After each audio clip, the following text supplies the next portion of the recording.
علیکم ورحمۃ اللہ۔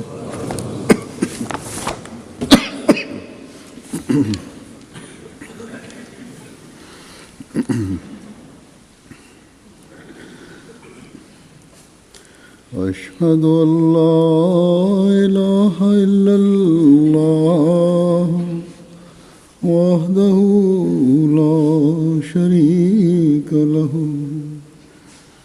واشہد ان محمدا عبدہ ورسولہ اما بعد فاعوذ باللہ من الشیطان الرجیم بسم اللہ الرحمن الرحیم الحمد للہ رب العالمین الرحمن الرحیم مالک یوم الدین ایاک نعبد وایاک نستعین اهدنا الصراط المستقیم صراط الذین أنعمت علیہم غیر المغضوب علیہم ولا الضالین۔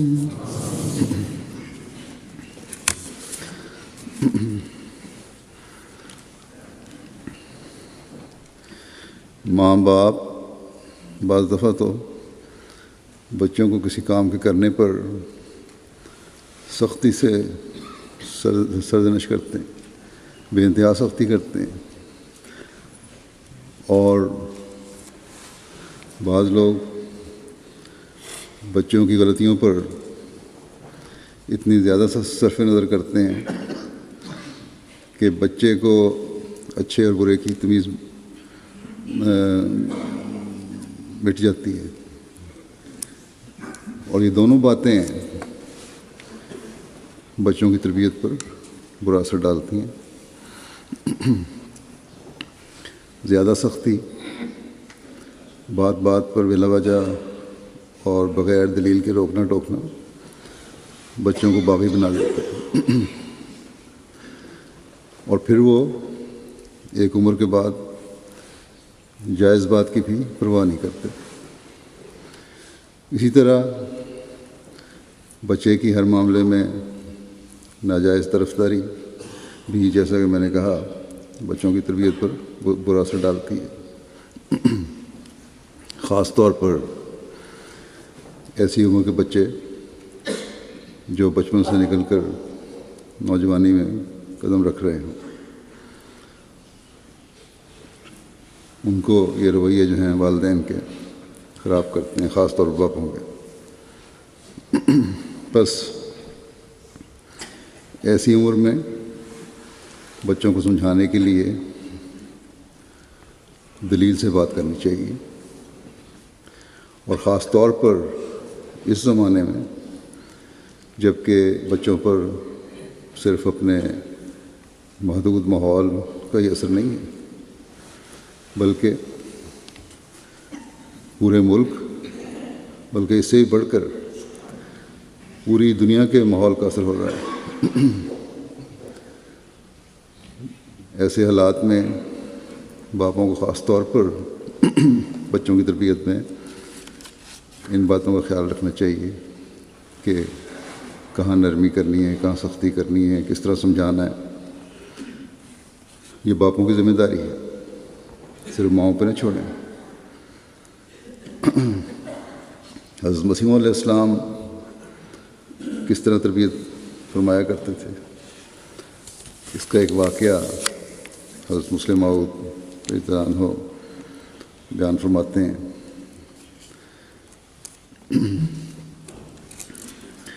واقعہ کا ذکر کرتے ہیں، تفسیر بیان کر رہے ہیں کہ کون سی چیزیں حلال ہیں اور کون سی طیب ہیں۔ تو آپ فرماتے ہیں کہ یاد رکھنا چاہیے کہ اللہ تعالیٰ نے مختلف جانور مختلف کاموں کے لیے پیدا کیے ہیں. کوئی خوبصورتی کے لیے کہ دیکھنے میں خوبصورت معلوم ہوتا ہے، کوئی آواز کے لیے کہ اس کی آواز بہت عمدہ ہے، کوئی کھانے کے لیے کہ اس کا گوشت اچھا ہے، کوئی دوائی کے لیے کہ اس کے گوشت میں کسی مرض سے صحت دینے کی طاقت ہے. صرف جانور اور حلال دیکھ کر اسے کھانا نہیں چاہیے. ہو سکتا ہے کہ ایک جانور کا گوشت صحت کے لیے مضر نہ ہو، مگر وہ مثلاً بعض فصلوں یا انسانوں میں بیماری پیدا کرنے والے کیڑوں کو کھاتا ہو. اسی لیے بعض قسم کے پرندے ہیں وہ حلال ہیں، لیکن حکومتوں کی طرف سے پابندی ہوتی ہے ان کو مارنے کی. پاکستان میں بھی پابندی ہوتی ہے کیونکہ وہ فصلوں کے کیڑے کھا رہے ہوتے ہیں. تو گوشت کے لحاظ سے فرمایا کہ کیڑے کھانے والے ہیں، گوشت کے لحاظ سے اس کا گوشت حلال بھی ہوگا اور طیب بھی، مگر پھر بھی بنی نوع انسان کا عام فائدہ دیکھتے ہوئے اس کا گوشت طیب نہ رہے گا. بس بے شک حلال بھی ہے، طیب بھی ہے، لیکن پھر دیکھنے والی چیز یہ ہوگی کہ زیادہ فائدہ کس کا ہے. اپنے فائدے پر بنی نوع کے فائدے کو ختم کرنا ہوگا یا بنی نوع کے فائدے کو اپنے فائدے پر ترجیح دینی ہوگی.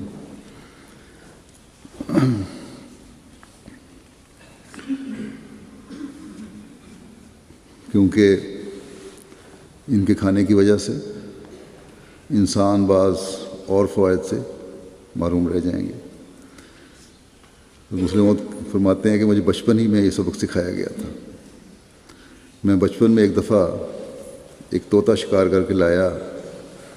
حضرت وسیع موعود علیہ السلام نے اسے دیکھ کر کہا کہ محمود، اس کا گوشت حرام تو نہیں، مگر اللہ تعالیٰ نے ہر جانور کھانے کے لیے ہی پیدا نہیں کیا. بعض خوبصورت جانور دیکھنے کے لیے ہیں کہ انہیں دیکھ کر آنکھیں راحت پائیں. بعض جانوروں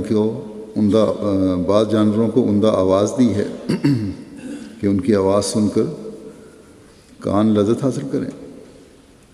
بس اللہ تعالیٰ نے انسان کی ہر حص کے لیے نعمتیں پیدا کی ہیں، وہ سب کی سب چھین کر زبان ہی کو نہ دے دینی چاہیے.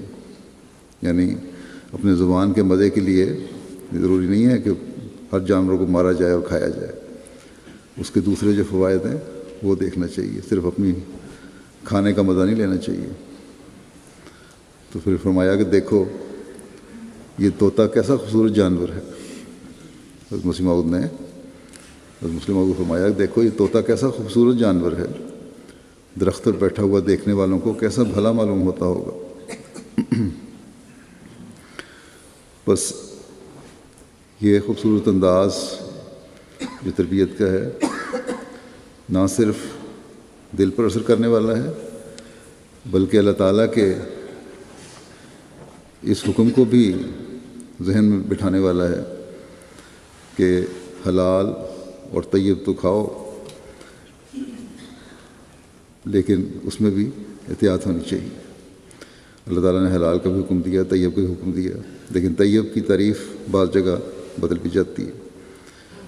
بس جو جانور یا پرندے دوسرے مفید کاموں میں استعمال ہو رہے ہوں یا وہاں دوسری جگہ فائدہ پہنچا رہے ہوں، ان میں سے بعض حلال ہونے کے باوجود طیب نہیں رہتے، کیونکہ ان کا فائدہ دوسری جگہ پر بہرحال زیادہ ہے ان کے گوشت کھانے سے. حضرت مسلم موعود رضی اللہ عنہ کے بیان کردہ بعض اور واقعات پیش کرتا ہوں. حضرت مسیح موعود علیہ السلام دنیا سے بدعات کو دور کرنے اور اسلام کی خوبصورت تعلیم دکھانے آئے تھے. بس جب آپ کا یہ مشن تھا تو کس طرح یہ ممکن ہے کہ آپ کی اپنی ذات سے کسی قسم کی بدعت کے پھیلنے کا احتمال ہو یا بدعت پھیلانے والے ہوں، نعوذ باللہ۔ حضرت مسلم موعود رضی اللہ عنہ ایک واقعہ بیان فرماتے ہیں کہ حضرت مسیح موعود علیہ السلام نے خود اپنی تصویر کھنچوائی، لیکن جب ایک کارڈ آپ کی خدمت میں پیش کیا گیا جس پر آپ کی تصویر تھی، پوسٹ کارڈ تھا، تو آپ نے فرمایا کہ اس کی اجازت نہیں دی جا سکتی، اور جماعت کو ہدایت فرمائی کہ کوئی شخص ایسے کارڈ نہ خریدے۔ نتیجہ یہ ہوا کہ آئندہ کسی نے ایسا کرنے کی جرات نہ کی۔ لیکن آج کل پھر بعض جگہوں پر، بعض ٹویٹس میں، واٹس ایپ پہ میں نے دیکھا ہے کہ لوگ کہیں سے کارڈ یہ نکال کر تو پھیلانے کی کوشش کر رہے ہیں۔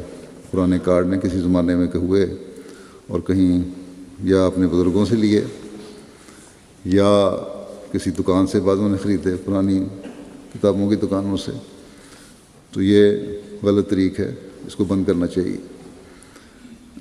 تصویر آپ نے اس لیے کھنچوائی تھی کہ دور دراز کے لوگ، اور خاص طور پر یورپین لوگ جو چہرہ شناس ہوتے ہیں، وہ آپ کی تصویر دیکھ کر سچائی کی تلاش کریں گے، اس کی جستجو کریں گے۔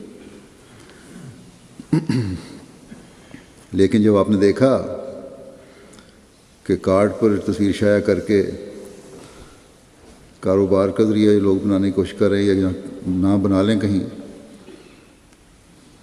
جب آپ نے محسوس کیا کہ اس سے بدعت نہ پھیلنی شروع ہو جائے، یہ بدعت پھیلنے کا ذریعہ نہ بن جائے، تو آپ نے سختی سے اس کو روک دیا۔ بلکہ بعض جگہ آپ نے فرمایا کہ ان کو ضائع کروا دیا جائے۔ بس وہ لوگ بعض لوگ جو تصویروں کا کاروبار کرتے ہیں، جنہوں نے تصویروں کو کاروبار کا ذریعہ بنایا ہوا ہے اور بے انتہا قیمتیں اس کی وصول کرتے ہیں، ان کو توجہ کرنی چاہیے۔ پھر بعض ایسے بھی ہیں جو حضرت مسیح علیہ السلام کی تصویر میں بعض رنگ بھر دیتے ہیں، حالانکہ کوئی کلر تصویر حضرت مسیح علیہ السلام کی نہیں ہے۔ یہ بھی بالکل غلط چیز ہے، اس سے بھی احتیاط کرنی چاہیے۔ اسی طرح خلفاء کی تصویروں کے غلط استعمال ہیں، ان سے بھی بچنا چاہیے۔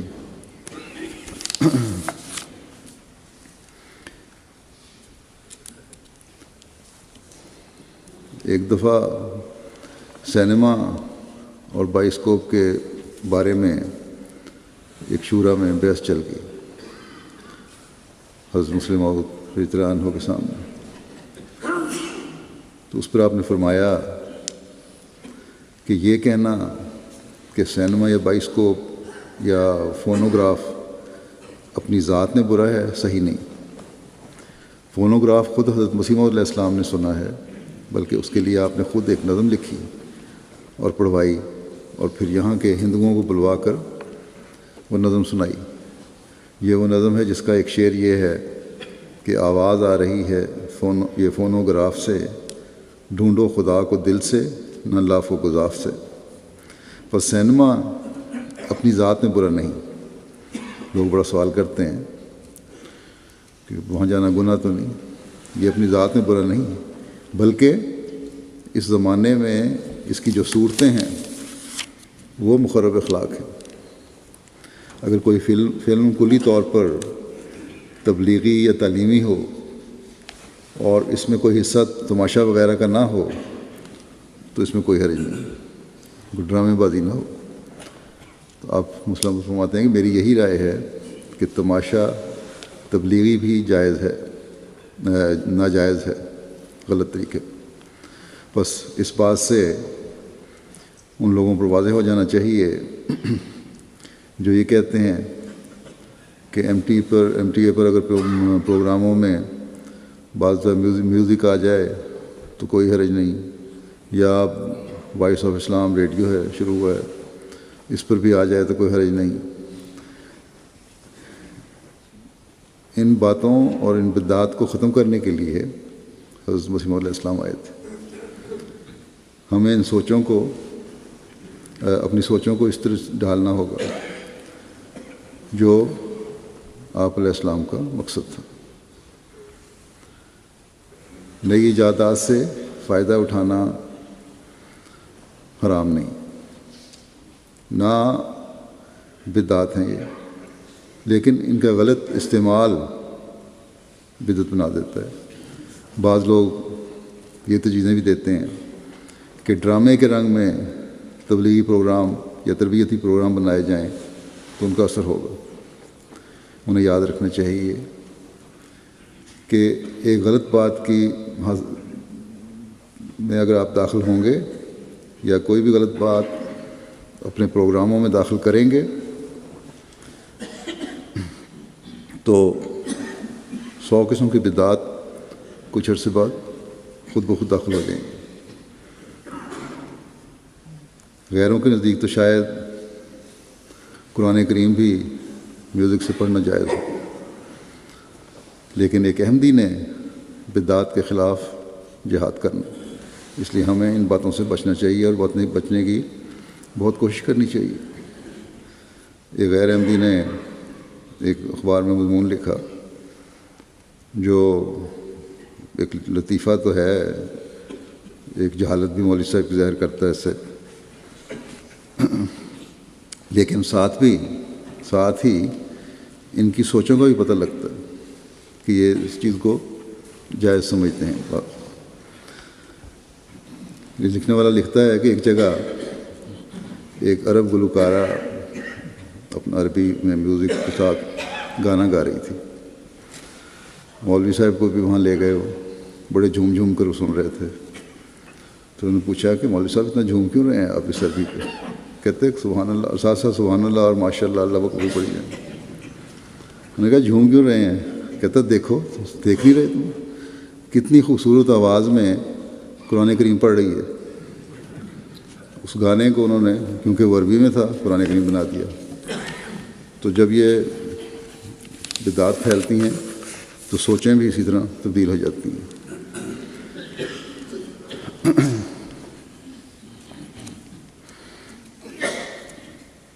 ڈاکٹروں کا ذکر کرتے ہوئے ایک جگہ آپ فرماتے ہیں کہ ڈاکٹر مریض کا علاج کرتے ہوئے سمجھتے ہیں کہ ہم اپنے مریض کا ہم ہی علاج کر سکتے ہیں، جب اور کسی اور کو دکھانے کی ضرورت نہیں، خاص طور پر ہندوستان میں، اور کسی مشورے کی ضرورت نہیں ہے۔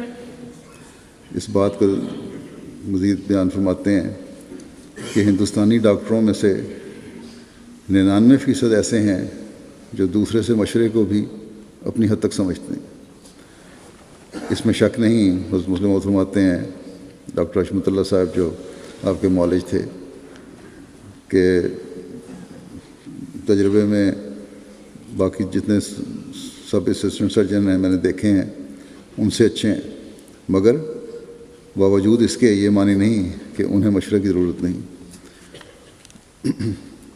حضرت مسیح موعود علیہ الصلوۃ والسلام، مسلم موعود فرماتے ہیں کہ حضرت مسیح موعود علیہ السلام کا قاعدہ تھا، اور خود میں بھی جب 1918 میں بیمار ہوا ہوں تو میں نے بھی ایسا ہی کیا کہ طبیب اور ڈاکٹر سب جمع کر لیے، اور ڈاکٹروں کی دوائی بھی کھاتا تھا اور طبیبوں کی بھی۔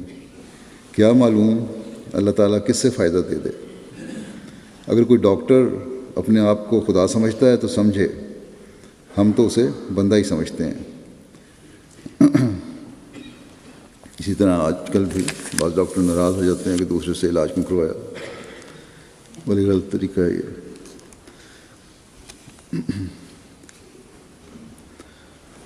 بعض دفعہ عام جڑی بوٹیوں کا علاج کرنے والے لوگ باقاعدہ طبیب بھی نہیں، بعض نسخے ان کے پاس آ جاتے ہیں اور وہ علاج کرتے ہیں، اور بہترین علاج کرتے ہیں مریض کا۔ وہاں جہاں بعض دفعہ ڈاکٹر فیل ہو جاتے ہیں، کوئی علاج کارگر نہیں ہوتا، وہاں ان کے یہ علاج یا ٹونے ٹوٹ کے کام آ جاتے ہیں۔ حضرت مسلم موعود فرماتے ہیں کہ سید احمد نور صاحب کابلی کے ناک پر زخم تھا، انہوں نے کئی علاج کروائے، لاہور کے میو اسپتال بھی گئے، ایکس رے کرا کر علاج کرایا کہ کیا وجہ ہے پتہ لگے، مگر زخم اور بھی خراب ہوتا گیا۔ آخر وہ پشاور گئے، وہاں ایک نائی سے علاج کرایا، اس نے صرف 3 روز دوائی استعمال کروائی اور زخم اچھا ہو گیا۔ تو آپ فرماتے ہیں کہ اب ایسے ماہرین موجود ہیں جن کو ایسے ایسے پیشے آتے ہیں کہ اگر انہیں زندہ رکھا جائے تو اس سے آگے کئی نئے پیشے جاری ہو سکتے ہیں۔ مطلب یہ زندہ رکھنے کا مطلب یہ ہے کہ اس میں ریسرچ کروائی جائے، ان کو توجہ دلائی جائے کہ وہ یہ آگے جاری رکھیں اپنے نسخے۔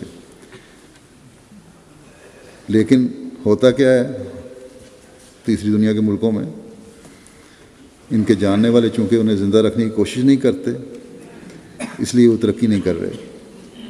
اگر ان کی طرف لوگوں کی توجہ ہو تو ان سے آگے کئی فنون نکل سکتے ہیں۔ اور فرماتے ہیں کہ یہی ہڈیوں کا ٹھیک کرنا ہے، پہلوان اور نائی اسے جانتے ہیں اور اس سے پرانی دردوں اور ٹیڑھی ہڈیوں کو درست کیا جا سکتا ہے۔ بعض اس میں بڑے ماہرین ہوتے ہیں، بعض تو بنے ہوئے ہیں جو ہڈیاں صحیح ہڈیاں بھی توڑ دیتے ہیں، لیکن بعض بڑے ماہرین ہیں، تو اسے سیکھ کر پھیلانے کی کوشش کرنی چاہیے۔ آپ فرماتے ہیں کہ پرانے زمانے میں لوگ ان پیشوں کے اظہار میں بہت بخل سے کام لیتے تھے اور کوئی کسی کو بتاتا نہ تھا، اس لیے وہ مٹ گئے۔ بہت ساری چیزیں جو پرانے لوگوں میں تھیں، باتیں، بعض نسخے تھے، کیونکہ آگے بتاتے نہیں تھے، کسی کو پتہ نہ لگ جائے، اس لیے ختم ہو گئے۔ یورپ والے ایسا نہیں کرتے، بلکہ اپنے فن کو عام کر دیتے ہیں اور اس سے وہ روپیہ بھی زیادہ کما سکتے ہیں۔ بعض دوائیاں بھی جو پیٹنٹ ہوتی ہیں کچھ عرصے کے بعد عام ہو جاتی ہیں۔ حضرت مسیح موعود علیہ الصلوۃ والسلام سنایا کرتے تھے کہ ایک نائی تھا جسے ایسی مرہم کا علم تھا جس سے بڑے بڑے زخم، خراب زخم بھی اچھے ہو جاتے تھے۔ لوگ دور دور سے اس کے پاس علاج کروانے کے لیے آتے تھے۔ اس کا بیٹا اس کا نسخہ پوچھتا تو وہ جواب دیتا کہ اس کے جاننے والے دنیا میں 2 نہیں ہونے چاہیے، بس میرے پاس ہے علم، یہیں رہے گا، بیٹے کو نہیں بتانا۔ آخر وہ بوڑھا ہو گیا اور سخت بیمار ہوا تو اس کے بیٹے نے کہا کہ اب تو بتا دیں، زندگی کا پتہ کچھ نہیں۔ وہ کہنے لگا کہ اچھا، اگر تم سمجھتے ہو کہ میں مرنے لگا ہوں تو بتا دیتا ہوں، مگر پھر کہنے لگا کہ کیا پتہ میں اچھا ہی ہو جاؤں، اس لیے پھر بتانے سے رک گیا اور چند گھنٹوں کے بعد اس کی جان نکل گئی۔ اور اس کا بیٹا بیچارہ پوچھتا رہ گیا، فن سے محروم رہ گیا۔ اس کا تو یہ خیال تھا کہ فن حاصل کر لوں گا، لیکن بہرحال جاہل کا جاہل ہی رہ گیا اپنے باپ کی ضد کی وجہ سے، اور کوئی کام نہ آ سکا اس کا باپ، اس کے نہ اس کا فن اس کے کام آ سکا۔ تو آپ فرماتے ہیں کہ بخل ترقی کا نہیں بلکہ ذلت اور رسوائی کا موجب بنتا ہے، اس لیے ایسے معاملوں میں، علم کے معاملے میں بخل نہیں کرنا چاہیے، اس کو پھیلانے کی کوشش کرنی چاہیے۔ آپ فرماتے ہیں بعض دفعہ خاندانوں کی تباہی کا موجب ہو جاتا ہے یہ، تو ان پیشوں اور فنون کا سکھانا مضر نہیں بلکہ مفید ہے، اس سے علم ترقی کرتا ہے، اور میں چاہتا ہوں کہ یہ فنون خصوصاً مردہ فنون کو ترقی دی جائے۔ بس کہیں تکبر کا باعث بن رہے ہوتے ہیں ڈاکٹر، دوسرے کے لیے اس تکبر کی وجہ سے تکلیف کا باعث بن رہے ہوتے ہیں، اور کبھی جہالت جو ہے وہ علم کا خاتمہ کر دیتی ہے، اور پھر وہ فائدہ جو دنیا کو پہنچ رہا ہوتا ہے اس سے دنیا محروم رہ جاتی ہے۔ تو یہ غیر ترقی یافتہ یا ترقی پذیر ملکوں میں عام چیز ہے، وہاں جماعت احمدیہ کو خاص طور پر توجہ دینی چاہیے کہ اس جہالت کو دور کریں۔ انسان کی مختلف طبائع ہوتی ہیں، بعض اخلاص میں بڑھے ہوئے ہوتے ہیں اور ہر بات کو شرع صدر سے مانتے ہیں، بعض جلد باز ہوتے ہیں، نیت بد نہ بھی ہو تب بھی اعتراض کر دیتے ہیں، یا ایسے رنگ میں بات کرتے ہیں جس میں اعتراض کا رنگ ہو۔ ایسے ہی لوگوں کا ذکر کرتے ہوئے حضرت مسلم موعود ایک جگہ فرماتے ہیں کہ حضرت مسیح موعود علیہ الصلوۃ والسلام کے زمانے میں ایک دفعہ ایسے ہی دو مختلف طبیعتیں رکھنے والوں کا اجتماع ہو گیا، یعنی اکٹھے ایک جگہ ہو گئے۔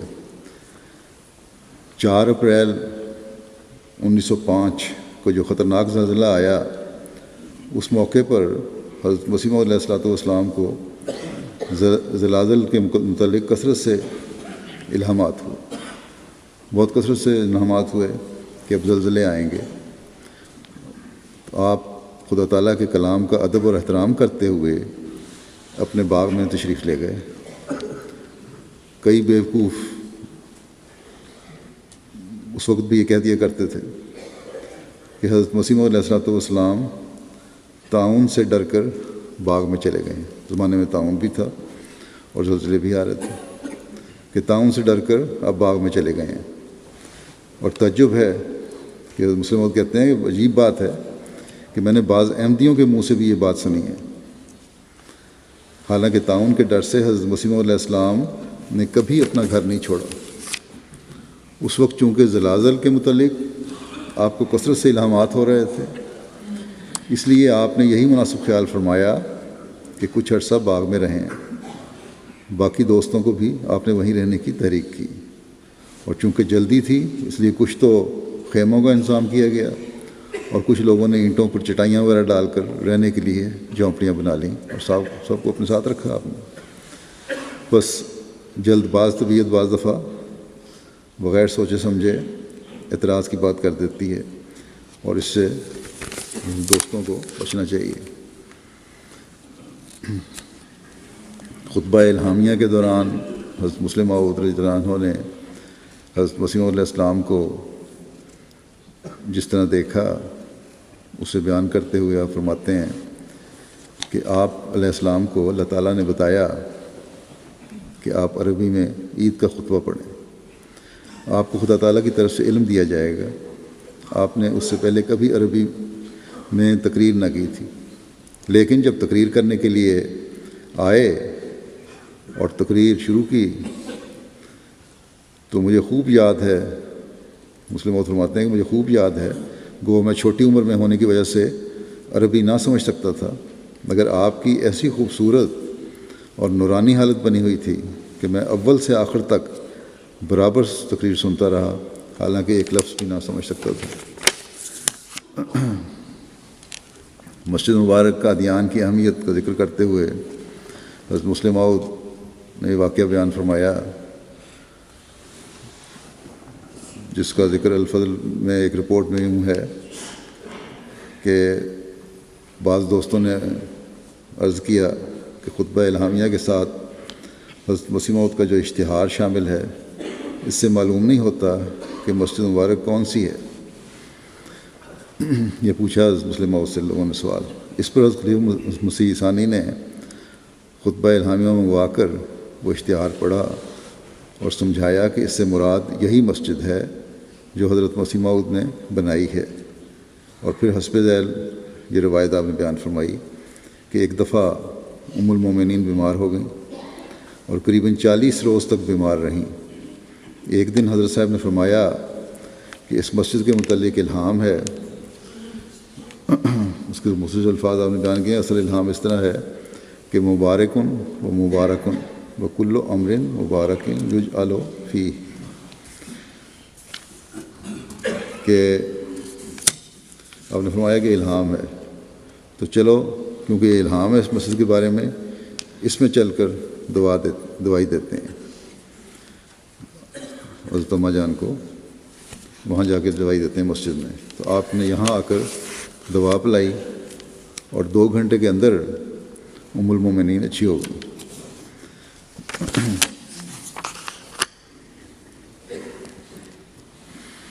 ڈاکٹروں کو نصیحت کہ دین کی خدمت کرنے کا انہیں حق ادا کرنی چاہیے اور اس کے لیے کوشش کرنی چاہیے۔ اس بارے میں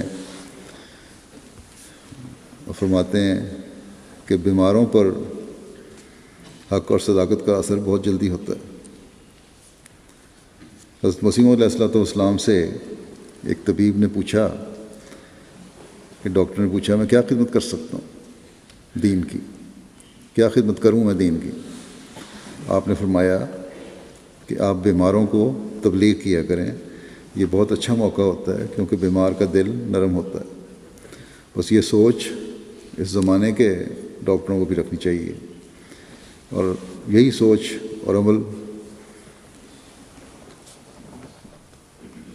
پھر دنیا کمانے کے ساتھ دین کی خدمت کا موقع دے کر اللہ تعالیٰ کے فضلوں کو حاصل کرنے والا ہی بنائے گا۔ پردے کا مسئلہ آج کل یہاں مغربی ممالک میں بڑے زور شور سے اٹھایا جاتا ہے، عورت کے حقوق کے نام پر یا دہشت گردی کو ختم کرنے کے نام پر یا بلا وجہ اسلام پر اعتراض کرنے کی وجہ سے۔ اللہ تعالیٰ نے قرآن کریم میں اس کے مختلف پہلوؤں کو بیان کیا ہے کہ کس طرح کا پردہ کرنا چاہیے، کن حالات میں کرنا چاہیے۔ اس میں عورت کی زینت کے ظاہر ہونے کے بارے میں بھی یہ فرمایا ہے کہ الا ما ظہر منہا، اس کی وضاحت کرتے ہوئے اور اس حوالے سے حضرت مسیح موعود علیہ السلام کا جو ارشاد ہے وہ پیش کرتے ہوئے حضرت مسلم موعود فرماتے ہیں کہ الا ما ظہر منہا، کہ یہ معنی ہے کہ وہ حصہ جو آپ ظاہر ہو اور جسے کسی مجبوری کی وجہ سے چھپایا نہ جا سکے، خواہ یہ مجبوری بناوٹ کے لحاظ سے ہو، یعنی بناوٹ یہ نہیں کہ ظاہری بناوٹ بلکہ جسم کی بناوٹ، جیسے قد ہے کہ یہ بھی ایک زینت ہے مگر اس کو چھپانا ناممکن ہے، اس لیے اس کو ظاہر کرنے سے شریعت نہیں روکتی۔ یا بیماری کے لحاظ سے ہو کہ کوئی حصہ جسم علاج کے لیے ڈاکٹر کو دکھانا پڑے، وہ بھی ظاہر کیا جا سکتا ہے قرآن کریم کے مطابق۔ بلکہ حضرت مسیح علیہ السلام تو یہاں تک فرمایا کرتے تھے کہ ہو سکتا ہے ڈاکٹر کسی عورت کے متعلق تجویز کرے کہ وہ منہ نہ ڈھانپے، کہ اپنے چہرے کو کور نہ کرے، اگر ڈھانپے گی تو اس کی صحت خراب ہو جائے گی، اور ادھر ادھر چلنے پھرنے کے لیے کہے، یعنی کہ منہ نہ ڈھانپے اور پھر باہر جا کے پھرے، اگر عورت کو کہے ڈاکٹر نہیں تمہاری صحت خراب ہو جائے گی۔ تو ایسی صورت میں اگر وہ عورت منہ ننگا کر کے چلتی ہے تو بھی جائز ہے۔ بلکہ بعض فقہا کے نزدیک اگر عورت حاملہ ہو اور کوئی اچھی دایا میسر نہ ہو اور ڈاکٹر یہ کہے کہ اگر یہ کسی قابل ڈاکٹر سے اپنا بچہ نہیں جنوائے گی تو اس کی جان خطرے میں ہے، تو ایسی صورت میں اگر وہ کسی مرد سے بچہ جنوائے تو یہ بھی جائز ہوگا۔ بلکہ اگر کوئی عورت مرد ڈاکٹر سے بچہ نہ جنوائے اور مر جائے تو خدا تعالیٰ کے حضور وہ ایسی ہی گناہ گار سمجھی جائے گی جیسے اس نے خودکشی کی ہے۔ پھر یہ مجبوری کام کے لحاظ سے بھی ہو سکتی ہے، جیسے ذمہ دار گھرانوں کی عورتوں کی میں نے مثال دی ہے، پہلے مثال دے چکے ہیں مسلم بھائی، کہ ان کے گزارے ہی نہیں ہو سکتے اگر وہ کام نہ کریں، جب تک وہ کاروبار میں اپنے مردوں کی امداد نہ کریں۔ تو یہ تمام چیزیں الا ما ظہر منہا میں شامل ہیں۔ بس اسلام نے آزادی بھی قائم کی ہے اور حدود بھی قائم کی، کھلی چھٹی نہیں دیتی۔ بعض مجبوریوں کی وجہ سے اجازت ہے کہ پردے کو کم کیا جا سکتا ہے، کم معیار کا کیا جا سکتا ہے، لیکن ساتھ ہی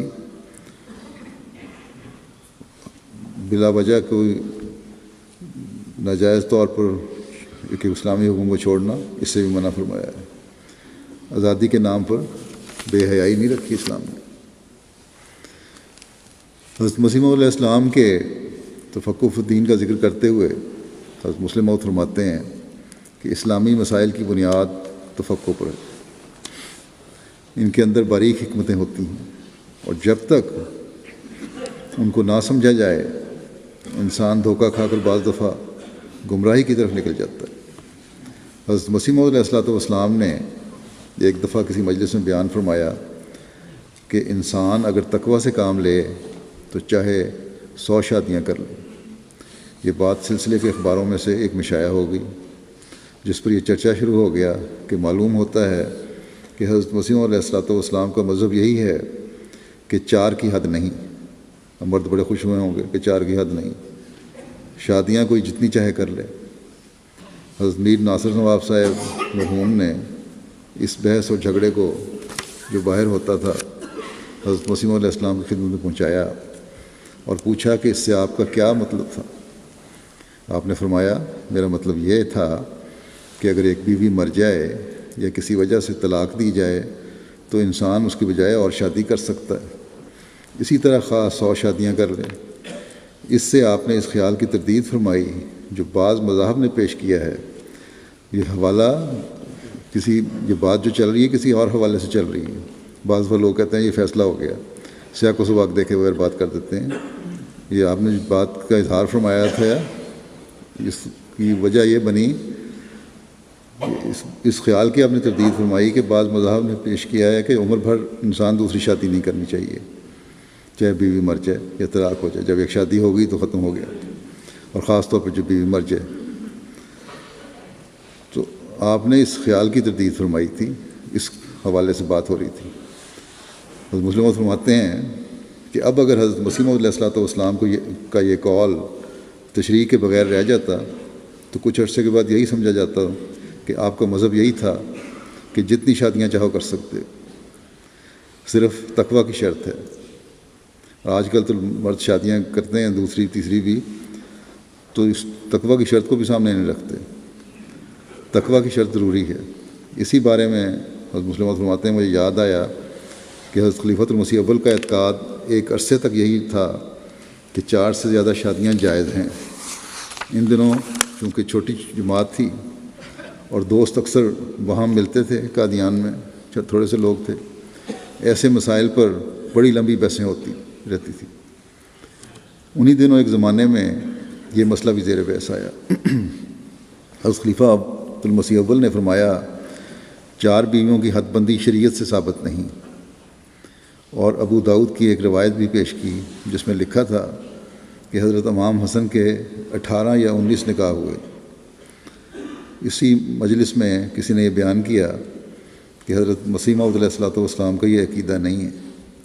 اس پر حضرت خلیفہ اول نے یہ خیال کیا کہ ممکن ہے آپ کے پاس یہ معاملہ پوری طرح پیش نہ کیا گیا ہو، اس لیے کسی سے یہ کہا کہ یہ کتاب لے جاؤ، یہ جو ابو داؤد کی روایت ہے حضرت امام حسن کے بارے میں، اور حضرت مسیح موعود علیہ الصلوۃ والسلام کو یہ حوالہ دکھا کے آؤ۔ کتاب لانے والا راستہ میں مجھے مسلم موعود کہتے ہیں کہ جا رہا تھا کتاب لے کے حضرت مسیح موعود علیہ السلام کے پاس، مجھے بھی راستے میں ملا، بغل میں کتاب دبائی ہوئی تھی، نہایت شوق سے جا رہا تھا۔ تو میں نے دریافت کیا کہ کیا بات ہے؟ اس نے بتایا کہ حضرت مولوی صاحب نے یہ حوالہ حضرت مسیح موعود علیہ الصلوۃ والسلام کو دکھانے کے لیے بھیجا ہے۔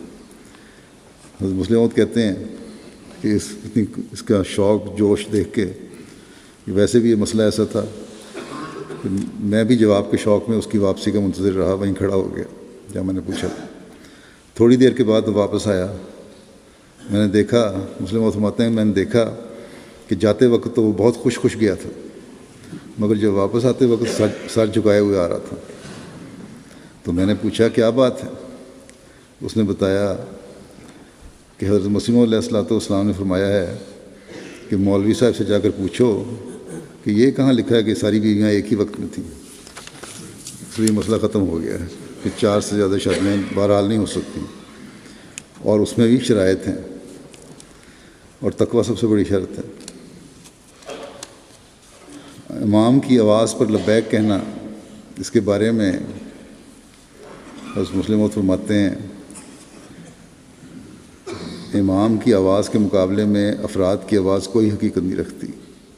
تمہارا فرض ہے کہ جب بھی تمہارے کانوں میں خدا تعالیٰ کے رسول کی آواز آئے تم فوراً اس پر لبیک کہو اور اس کی تعمیل کے لیے دوڑ پڑو کہ اسی میں تمہاری ترقی کا راز مضمر ہے۔ بلکہ اگر انسان اس وقت نماز پڑھ رہا ہو تب بھی اس کا فرض ہے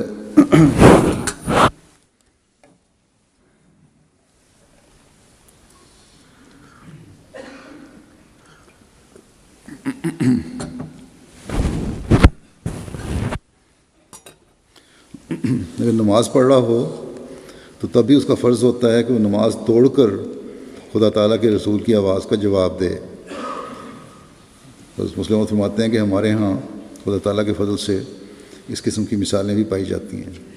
چنانچہ حضرت خلیفہ اول رضی اللہ عنہ نے ایک دفعہ ایسا ہی کیا، اور حضرت مسیح علیہ السلام کے آواز دینے پر فوراً نماز توڑ دی اور آپ کی خدمت میں حاضر ہو گئے۔ اور غالباً میر مہدی حسین صاحب اور میاں عبداللہ صاحب چنوری نے بھی ایسا ہی کیا۔ یہ دو آدمی تھے، انہوں نے بھی ایسا کیا مختلف وقتوں میں۔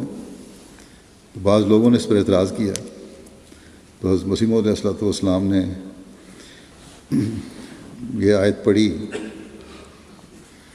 کہ لا تجعلوا دعاء الرسول بینکم کا دعائے بعضکم بعضا قد یعلم اللہ الذین یتسللون منکم لواذا فلیحذر الذین یخالفون عن امرہ ان تصیبہم فتنۃ ویصیبہم عذاب علیم، کہ تمہارے درمیان رسول کا تمہیں بلانا اس طرح نہ بناؤ جیسے تم ایک دوسرے کو بلاتے ہو اونچی آوازوں میں، یا سمجھتے ہو کہ بس بلایا آواز جواب دے دیا یا نہ دیا۔ اللہ تعالیٰ یقیناً ان لوگوں کو جانتا ہے جو تم میں سے نظر بچا کر چپکے سے نکل جاتے ہیں، بس وہ لوگ جو اس کے حکم کی مخالفت کرنے والے ہیں وہ اس بات سے ڈریں کہ انہیں کوئی اطلاع آ جائے یا دردناک عذاب آ پہنچے۔ تو اسی طرح ایک دوسری جگہ آیا ہے کہ یا ایھا الذین آمنوا استجیبوا للہ وللرسول اذا دعاکم لما یحییکم، کہ یعنی اے مومنو تم اللہ اور اس کے رسول کی بات سننے کے لیے فوراً حاضر ہو جایا کرو جبکہ وہ تمہیں زندہ کرنے کے لیے پکارے۔ نبی کی آواز پر فوراً لبیک کہنا ایک ضروری امر ہے، بلکہ ایمان کی علامتوں میں سے ایک بڑی بھاری علامت ہے۔ اس لیے جب ان بزرگوں نے یہ کیا تو بالکل جائز کیا۔ نماز اصل مقصود نہیں ہے، یا کوئی اور نیکی اصل مقصود نہیں ہے جب نبی کی موجودگی میں، بلکہ ہمیشہ ہی اصل مقصود اللہ تعالیٰ تک پہنچنا ہے اور اس کی بات ماننا، جس کی مثال اس میں حضرت مسیح علیہ السلام کے صحابہ سے ہمیں ملتی ہے، اسی طرح آن وسلم کے صحابہ سے بھی ملتی ہے۔ ایک اہم بات جس کی طرف حضرت مسلم موعود نے توجہ دلائی ہے اور ہمیشہ سے اہم ہے، اب بھی ہے، ہم فرماتے ہیں کہ مومن در حقیقت زیادہ ترغیب کا منتظر نہیں ہوتا، بلکہ اس کے لیے صرف اشارہ ہی کافی ہوتا ہے، اور اشارے کو سمجھ کر وہ ایسے جوش سے کام کرتا ہے کہ بعض لوگوں کو دیوانگی کا شبہ ہونے لگتا ہے۔ اس لیے جتنے کامل مومن دنیا میں ہوئے انہیں لوگوں نے پاگل کہا۔ اللہ تعالیٰ فرماتے ہیں کہ اللہ تعالیٰ مغفرت کرے، میرے استاد ہوا کرتے تھے مولوی یار محمد صاحب ان کا نام تھا، وہ حضرت مسیح علیہ السلام کے صحابی تھے۔ ان کے دماغ میں کچھ ایسا نقص تھا، یہ نقص ان کا اس رنگ کا تھا کہ وہ حضرت مسیح علیہ السلام کو اپنا محبوب اور اپنے آپ کو عاشق سمجھتے تھے۔ اسی عشق کی وجہ سے وہ خیال کرنے لگے تھے کہ حضرت مسیح علیہ السلام نے مجھے پسر موعود اور مسلم موعود بنا دیا۔ اس محبت کی وجہ سے جو ان کو حضرت مسیح سے تھی، ان کا خیال تھا کہ وہی پسر موعود اور مسلم موعود ہے۔ حضرت مسیح علیہ السلام کی عادت تھی کہ بات کرتے کرتے بعض دفعہ جوش میں اپنی رانوں کی طرف یوں ہاتھ لاتے جس طرح کسی کو بلا رہے ہوں یا بلایا جاتا ہے جس طرح۔ تو ایک دفعہ حضرت مسیح علیہ السلام اسی رنگ میں جوش سے کچھ کلمات فرما رہے تھے کہ مولوی یار محمد صاحب کود کر حضرت مسیح علیہ السلام کے پاس جا بیٹھے۔ بعد میں کسی نے پوچھا کہ آپ نے یہ کیا کیا؟ تو وہ کہنے لگے کہ حضرت مسیح علیہ السلام نے یوں اشارہ کیا تھا اور یہ اشارہ میری طرف تھا کہ تم آگے آ جاؤ، چنانچہ کود کے میں آگے آ گیا۔ تو یہ دیوانگی تھی، مگر بعض رنگ کی دیوانگی بھی اچھی ہوتی ہے۔ آخر ان کی یہ دیوانگی بغض کی طرف نہیں گئی، بلکہ محبت کی طرف گئی. بس محبت کا دیوانہ غیر اشارے کو بھی اپنے لیے اشارہ سمجھتا ہے. جو اشارہ اس کو نہ بھی کیا جائے اس کو بھی اپنے لیے سمجھتا ہے. تو آپ نصیحت کرتے ہیں، فرماتے ہیں جماعت کو کہ جو قوم خدا تعالیٰ کی محبت کا دعویٰ کرنے والی ہو وہ صحیح اشارے کو کیوں نہیں سمجھتی کہ اس کے لیے کیا گیا. کیا ہماری جماعت کے دیوانوں کی وہ محبت جو وہ سلسلے سے رکھتے ہیں مولوی یار محمد جیسی جتنی بھی نہیں کہ حضرت مسیح علیہ السلام نے رانوں پر آہستگی سے ہاتھ مارا اور انہوں نے سمجھا کہ مجھے بلا رہے ہیں، اور یہاں اللہ تعالیٰ بڑے واضح طور پر احکامات دیتا ہے اور آپ کا مسیح احکامات دیتا ہے اور ہم اس کو توجہ نہیں دیتے. بس اس پر غور کرنے کی ضرورت ہے ہمیں، اور جائزہ لیں کہ کس حد تک اللہ تعالیٰ کے حکم اور اس کے اشاروں کو ہم سمجھتے ہیں.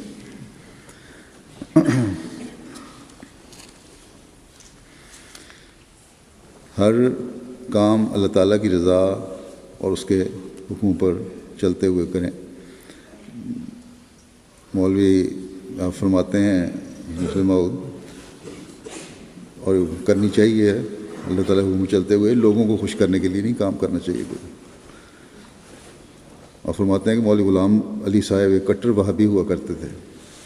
وہابیوں کا یہ فتویٰ تھا کہ ہندوستان میں جمعہ کی نماز ہو سکتی ہے، لیکن حنفیوں کے نزدیک ہندوستان میں جمعہ کی نماز جائز نہیں تھی. اس زمانے میں عجیب عجیب ان کے مسئلے تھے، کیونکہ وہ کہتے تھے کہ جمعہ پڑھنا تب جائز ہو سکتا ہے جب مسلمان سلطان ہو، بادشاہ مسلمان ہو تب ٹھیک ہے. جمعہ پڑھانے والا مسلمان قاضی ہو، اور جہاں جمعہ پڑھا جائے وہ شہر ہو. ہندوستان میں انگریزی حکومت کی وجہ سے چونکہ نہ مسلمان سلطان رہا تھا نہ قاضی، اس لیے وہ جمعے کی نماز پڑھنا جائز نہیں سمجھتے تھے. یہ مسئلہ پیدا ہو گیا تھا.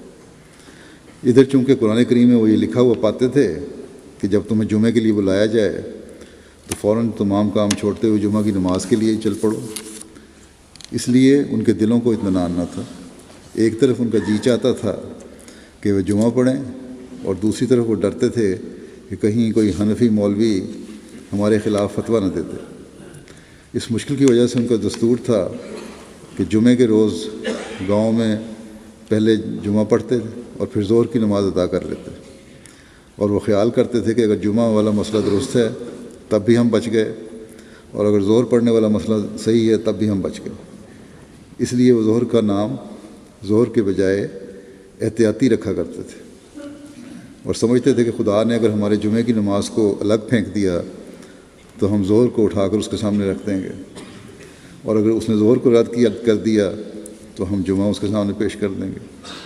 اور اگر کوئی احتیاطی نہ پڑھتا تھا تو سمجھا جاتا تھا کہ وہ وہابی ہے.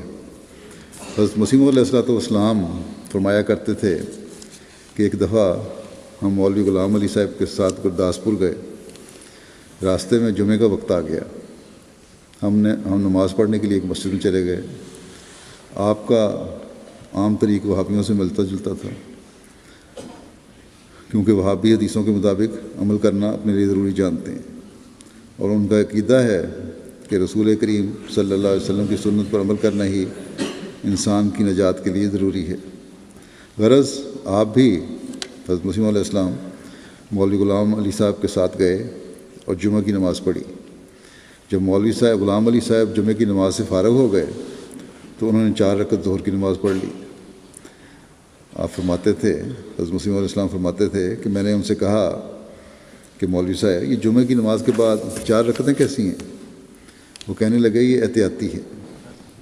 تو میں نے کہا مولوی صاحب آپ تو وہابی ہیں اور عقیدتاً اس کے مخالف ہیں، پھر احتیاطی کے کیا معنی ہوئے؟ وہ کہنے لگے کہ یہ احتیاطی ان معنوں میں نہیں کہ خدا کے سامنے ہمارا جمعہ قبول ہوتا ہے یا ظہر، بلکہ یہ ان معنوں میں ہے کہ لوگ مخالفت نہ کریں. لوگوں کا ڈر ہے. تو کئی لوگ اس طرح بھی کام کر لیتے ہیں جیسے مولوی غلام علی صاحب نے کیا کہ اپنے دل میں تو اس بات پر خوش رہے کہ انہوں نے جمعہ پڑھا ہے، اور ادھر لوگوں کو خوش کرنے کے لیے 4 رکعت ظہر کی نماز ہی پڑھ لی. حضرت مسیح علیہ السلام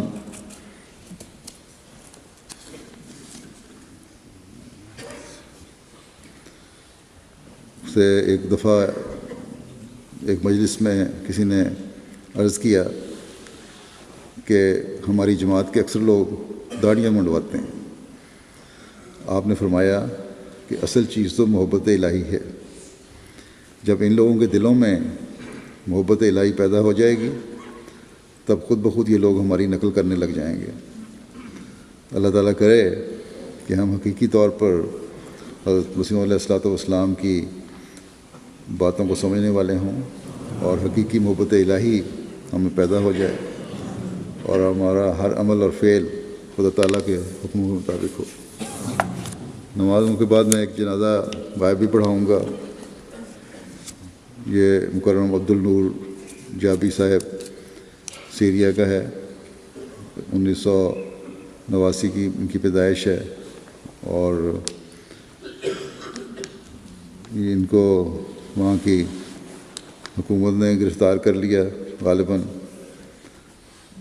صحیح طرح پورے قواعد بھی نہیں لکھے گئے. بہرحال جو قواعد موجود ہیں اس کے مطابق چند ماہ قبل انہوں نے بزنس مینجمنٹ یونیورسٹی سے ڈگری حاصل کی تھی.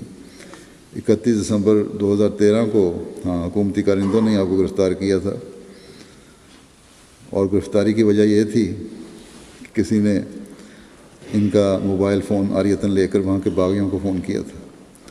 یہ سیریا میں حالات خراب ہونے کے ابتدائی ایام کی بات ہے جب کسی کو ضرورت کے وقت عاریتاً فون لینا اس وقت کوئی قابل اعتراض بات نہیں ہوتی تھی. تو بہرحال باغیوں میں سے کسی نے ان کا فون لے کر اپنے ساتھیوں سے مالی لین دین کی بات کی اور اس بارے میں فون کے حکومت کی ایجنسیاں تو انٹرسیپٹ بھی کرتی ہیں, چیک کرتی ہیں.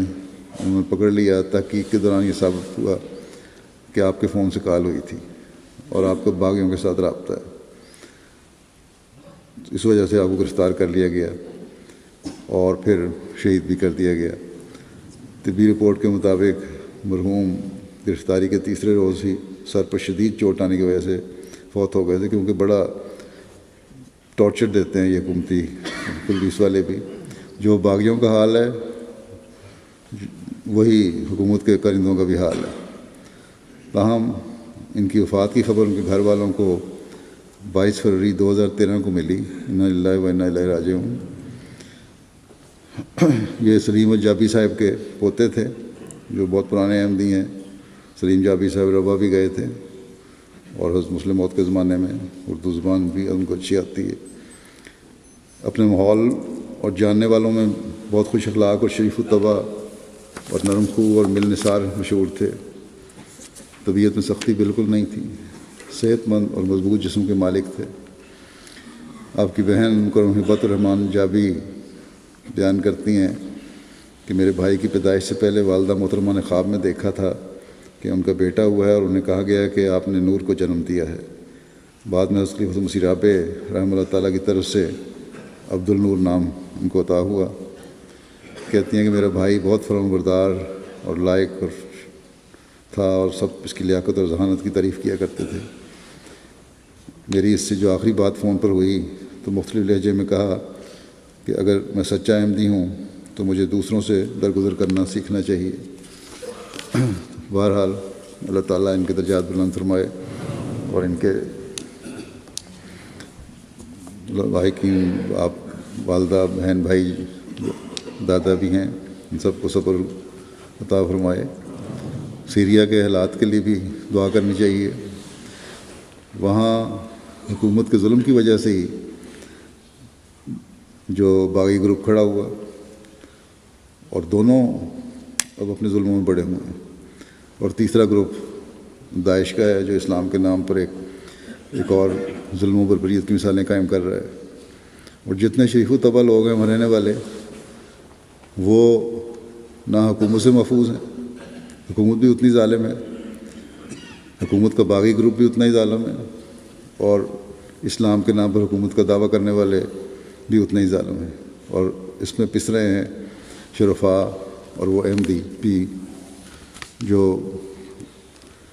کسی بھی گروپ کے ساتھ شامل نہیں. اللہ تعالیٰ رحم کرے اور اس ملک کو بھی رحم کرے اور ظالموں سے اس ملک کو جلد چھٹکارا دلوائے.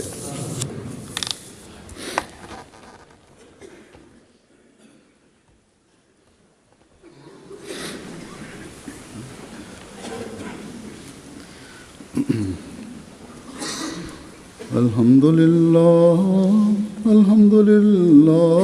نحمده ونستعينه ونستغفره ونؤمن به ونتوكل عليه ونعوذ بالله من شرور أنفسنا ومن سيئات أعمالنا من يهده الله فلا مضل له ومن يضلل فلا هادي له ونشهد أن لا إله إلا الله ونشهد أن محمدا عبده ورسوله عباد الله رحمكم الله إن الله يأمر بالعدل والإحسان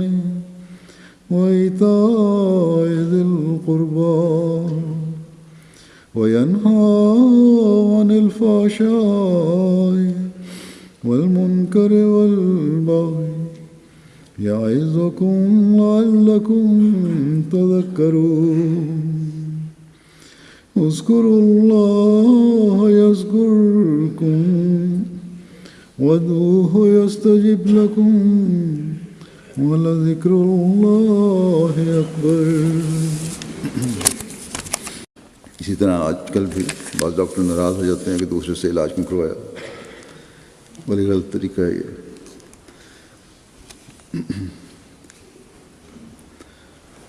بعض دفعہ عام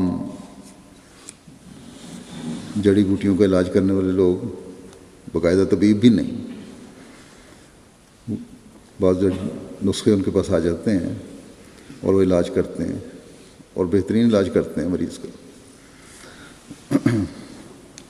وہاں جہاں بعض دفعہ ڈاکٹر فیل ہو جاتے ہیں، کوئی علاج کارگر نہیں ہوتا، وہاں ان کے یہ علاج یا ٹونے ٹوٹکے کام آ جاتے ہیں.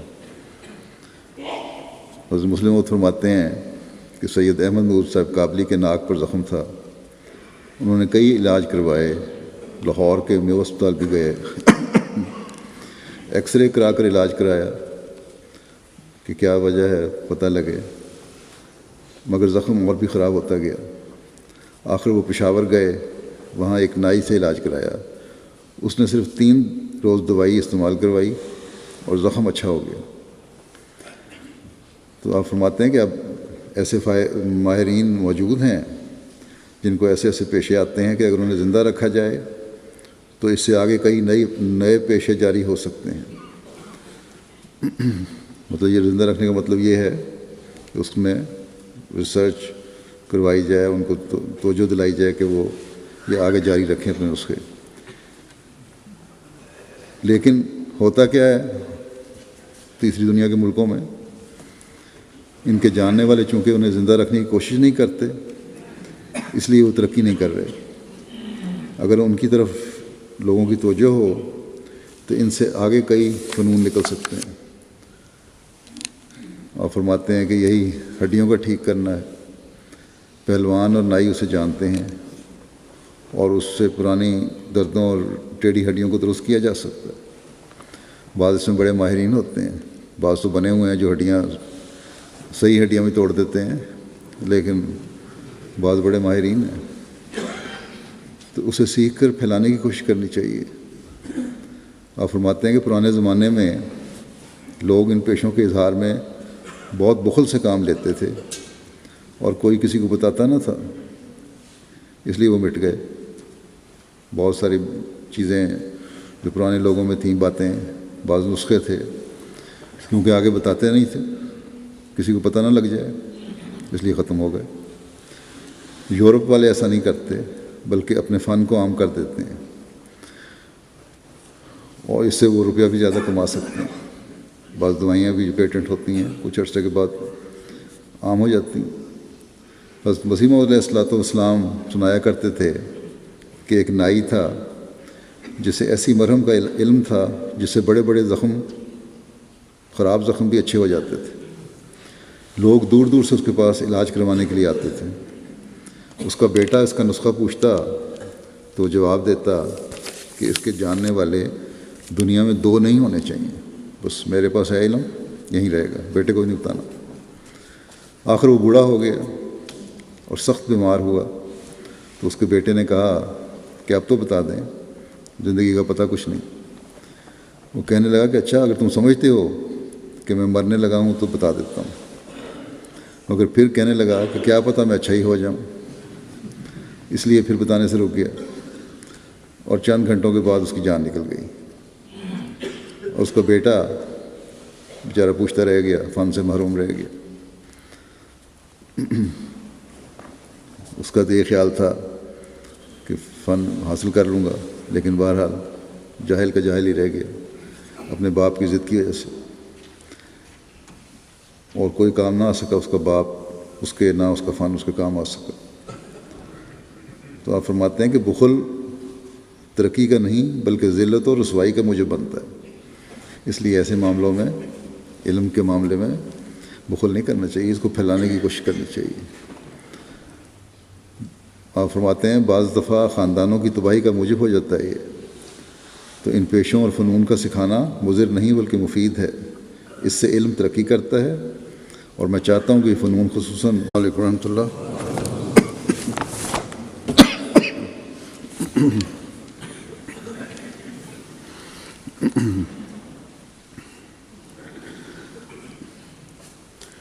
أشهد أن لا إله إلا الله وحده لا شريك له وأشهد أن محمدا عبده ورسوله أما بعد فأعوذ بالله من الشيطان الرجيم بسم الله الرحمن الرحيم الحمد لله رب العالمين الرحمن الرحيم مالك يوم الدين إياك نعبد وإياك نستعين اهدنا الصراط المستقيم صراط الذين أنعمت عليهم غير المغضوب عليهم ولا الضالين۔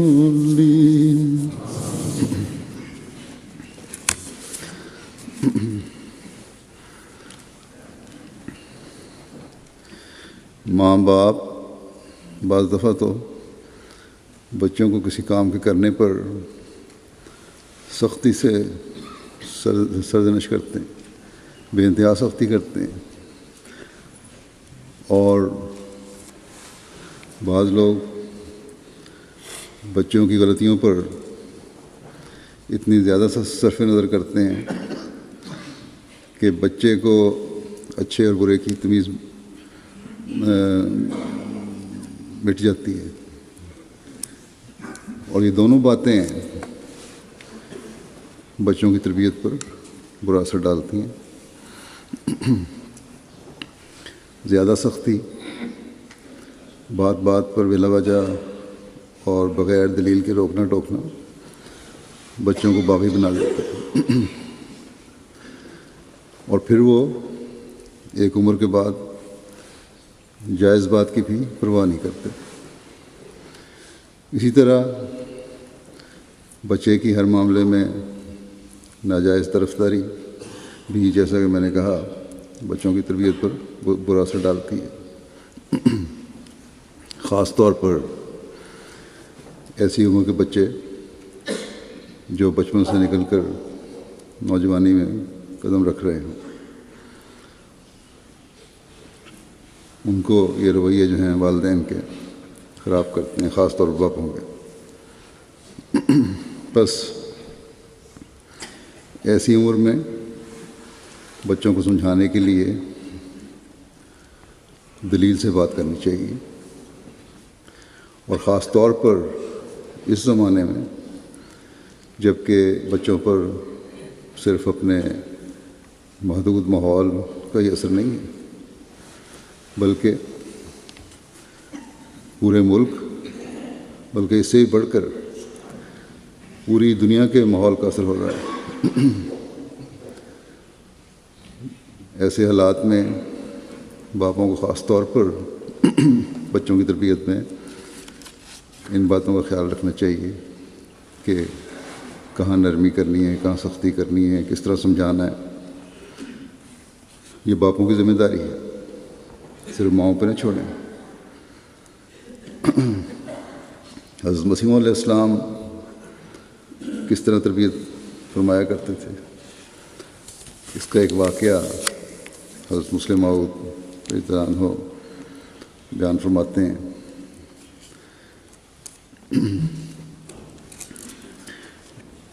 حضرت مسلم موعود رضی اللہ عنہ کے بیان کردہ بعض اور واقعات بھی پیش کرتا ہوں۔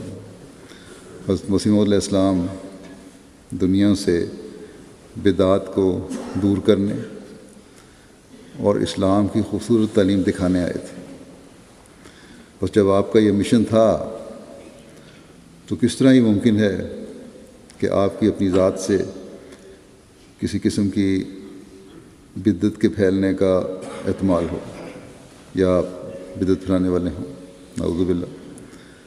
حضرت مسلم موعود رضی اللہ عنہ ایک واقعہ بیان فرماتے ہیں کہ حضرت مسیح موعود علیہ السلام نے خود اپنی تصویر کھنچوائی، لیکن جب ایک کارڈ آپ کی خدمت میں پیش کیا گیا جس پر آپ کی تصویر تھی، پوسٹ کارڈ تھا، تو آپ نے فرمایا کہ اس کی اجازت نہیں دی جا سکتی، اور جماعت کو ہدایت فرمائی کہ کوئی شخص ایسے کارڈ نہ خریدے۔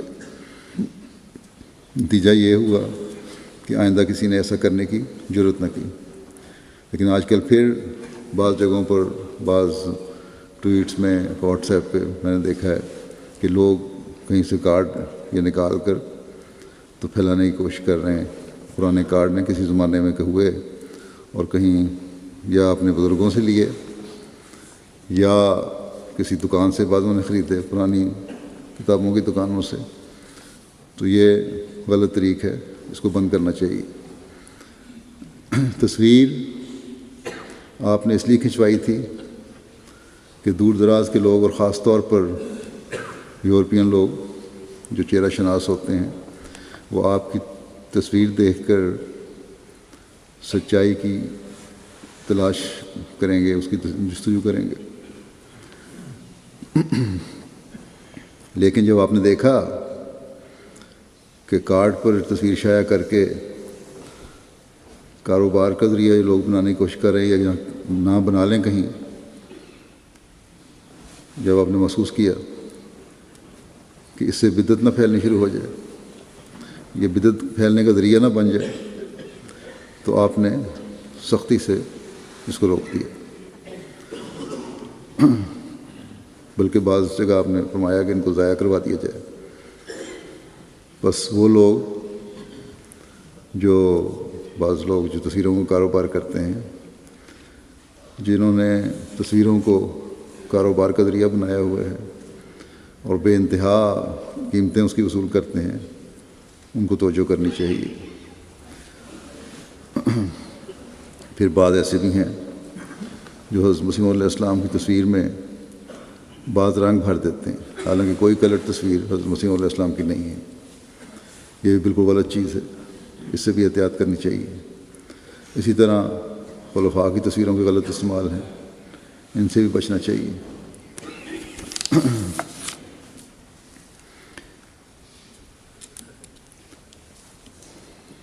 ایک دفعہ سینما اور بائسکوپ کے بارے میں ایک شورا میں بحث چل گئی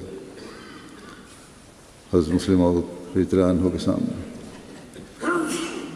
تو اس پر آپ نے فرمایا کہ یہ کہنا کہ سینما یا بائسکوپ یا فونوگراف اپنی ذات میں برا ہے، صحیح نہیں، فونوگراف خود حضرت مسیح موعود علیہ السلام نے سنا ہے، بلکہ اس کے لیے آپ نے خود ایک نظم لکھی اور پڑھوائی، اور پھر یہاں کے ہندوؤں کو بلوا کر وہ نظم سنائی۔ یہ وہ نظم ہے جس کا ایک شعر یہ ہے کہ آواز آ رہی ہے یہ فونوگراف سے، ڈھونڈو خدا کو دل سے نہ لاف و گزاف سے۔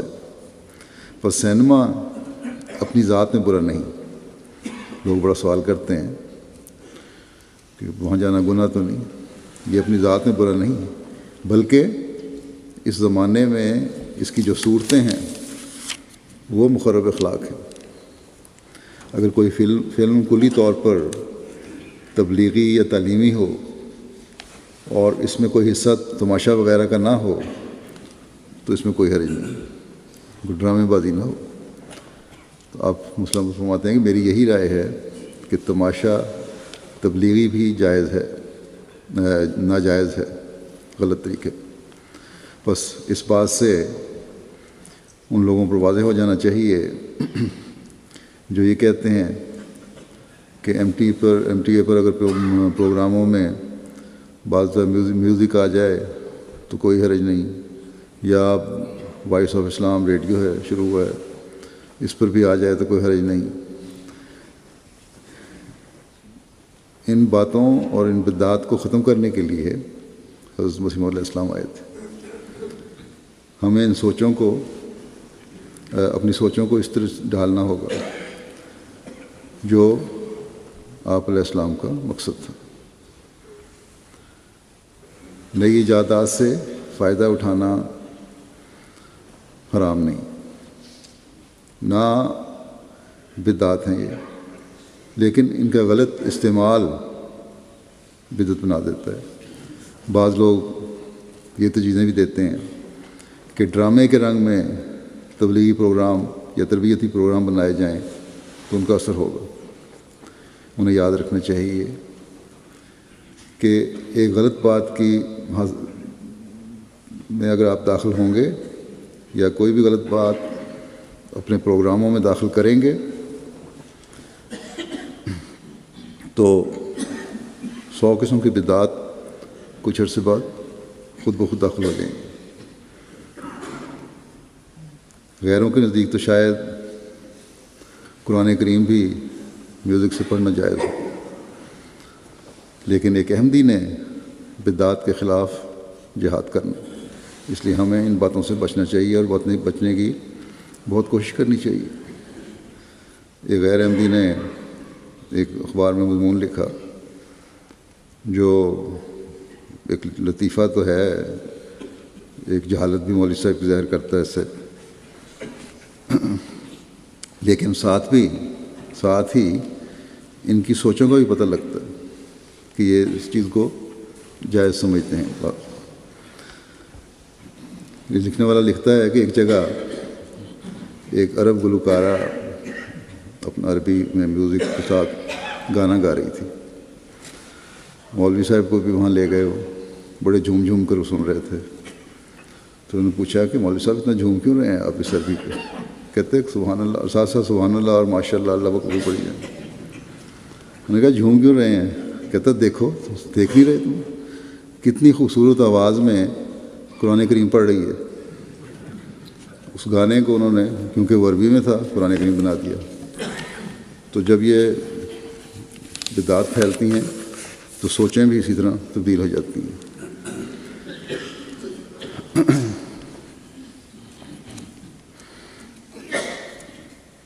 ڈاکٹروں کا ذکر کرتے ہوئے ایک جگہ آپ فرماتے ہیں کہ ڈاکٹر مریض کا علاج کرتے ہوئے سمجھتے ہیں کہ ہم اپنے مریض کا ہم ہی علاج کر سکتے ہیں، جب اور کسی اور کو دکھانے کی ضرورت نہیں، خاص طور پر ہندوستان میں، اور کسی مشورے کی ضرورت نہیں ہے۔ اس بات کو مزید بیان فرماتے ہیں کہ ہندوستانی ڈاکٹروں میں سے 99% ایسے ہیں جو دوسرے سے مشورے کو بھی اپنی حد تک سمجھتے ہیں۔ اس میں شک نہیں۔ حضرت مسلم موعود فرماتے ہیں، ڈاکٹر حشمت اللہ صاحب جو آپ کے معالج تھے، کہ تجربے میں باقی جتنے سب اسسٹنٹ سرجن ہیں، میں نے دیکھے ہیں، ان سے اچھے ہیں، مگر باوجود اس کے یہ معنی نہیں کہ انہیں مشورے کی ضرورت نہیں۔ حضرت مسیح موعود علیہ الصلوۃ والسلام مسلمات فرماتے ہیں کہ حضرت مسیح موعود علیہ السلام کا قاعدہ تھا، اور خود میں بھی جب 1918 میں بیمار ہوا ہوں تو میں نے بھی ایسا ہی کیا کہ طبیب اور ڈاکٹر سب جمع کر لیے، اور ڈاکٹروں کی دوائی بھی کھاتا تھا اور طبیبوں کی بھی۔ کیا معلوم اللہ تعالیٰ کس سے فائدہ دے دے۔ اگر کوئی ڈاکٹر اپنے آپ کو خدا سمجھتا ہے تو سمجھے، ہم تو اسے بندہ ہی سمجھتے ہیں۔ واقعہ کا ذکر کرتے ہیں، تفصیل بیان کر رہے ہیں کہ کون سی چیزیں حلال ہیں اور کون سی طیب ہیں۔ تو آپ فرماتے ہیں کہ یاد رکھنا چاہیے کہ اللہ تعالیٰ نے مختلف جانور مختلف کاموں کے لیے پیدا کیے ہیں۔ کوئی خوبصورتی کے لیے کہ دیکھنے میں خوبصورت معلوم ہوتا ہے، کوئی آواز کے لیے کہ اس کی آواز بہت عمدہ ہے، کوئی کھانے کے لیے کہ اس کا گوشت اچھا ہے، کوئی دوائی کے لیے کہ اس کے گوشت میں کسی مرض سے صحت دینے کی طاقت ہے۔ صرف جانور اور حلال دیکھ کر اسے کھانا نہیں چاہیے۔ ہو سکتا ہے کہ ایک جانور کا گوشت صحت کے لیے مضر نہ ہو، مگر وہ مثلاً بعض فصلوں یا انسانوں میں بیماری پیدا کرنے والے کیڑوں کو کھاتا ہو۔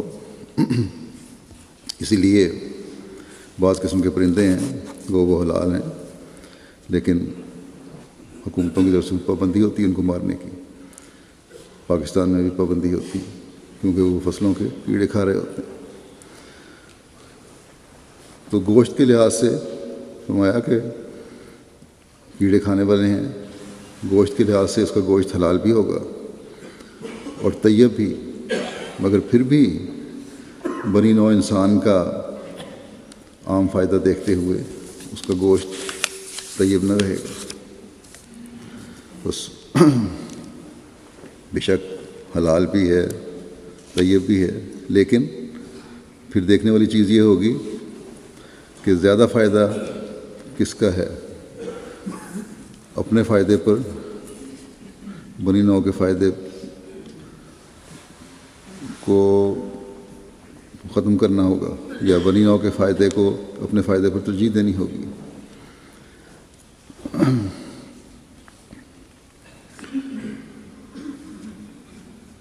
کیونکہ ان کے کھانے کی وجہ سے انسان بعض اور فوائد سے محروم رہ جائیں گے۔ مسلموں فرماتے ہیں کہ مجھے بچپن ہی میں یہ سبق سکھایا گیا تھا۔ میں بچپن میں ایک دفعہ ایک طوطا شکار کر کے لایا۔ حضرت مسیح موعود علیہ الصلوۃ والسلام نے اسے دیکھ کر کہا کہ محمود، اس کا گوشت حرام تو نہیں، مگر اللہ تعالیٰ نے ہر جانور کھانے کے لیے ہی پیدا نہیں کیا۔ بعض خوبصورت جانور دیکھنے کے لیے ہیں کہ انہیں دیکھ کر آنکھیں راحت پائیں، بعض جانوروں کو عمدہ آواز دی ہے کہ ان کی آواز سن کر کان لذت حاصل کریں۔ بس اللہ تعالیٰ نے انسان کی ہر حص کے لیے نعمتیں پیدا کی ہیں، وہ سب کی سب چھین کر زبان ہی کو نہ دے دینی چاہیے۔ یعنی اپنے زبان کے مزے کے لیے ضروری نہیں ہے کہ ہر جانور کو مارا جائے اور کھایا جائے، اس کے دوسرے جو فوائد ہیں وہ دیکھنا چاہیے، صرف اپنی کھانے کا مزہ نہیں لینا چاہیے۔ تو پھر فرمایا کہ دیکھو یہ طوطا کیسا خوبصورت جانور ہے۔ حضرت مسیح موعود نے حضرت مسلم موعود کو فرمایا کہ دیکھو یہ طوطا کیسا خوبصورت جانور ہے، درخت پر بیٹھا ہوا دیکھنے والوں کو کیسا بھلا معلوم ہوتا ہوگا۔ بس یہ خوبصورت انداز جو تربیت کا ہے نہ صرف دل پر اثر کرنے والا ہے، بلکہ اللہ تعالیٰ کے اس حکم کو بھی ذہن میں بٹھانے والا ہے کہ حلال اور طیب تو کھاؤ، لیکن اس میں بھی احتیاط ہونی چاہیے۔ اللہ تعالیٰ نے حلال کا بھی حکم دیا، طیب کا بھی حکم دیا، لیکن طیب کی تعریف بعض جگہ بدل بھی جاتی ہے۔ بس جو جانور یا پرندے دوسرے مفید کاموں میں استعمال ہو رہے ہوں یا وہاں دوسری جگہ فائدہ پہنچا رہے ہوں، ان میں سے بعض حلال ہونے کے باوجود طیب نہیں رہتے، کیونکہ ان کا فائدہ دوسری جگہ پر بہرحال زیادہ ہے ان کے گوشت کھانے سے۔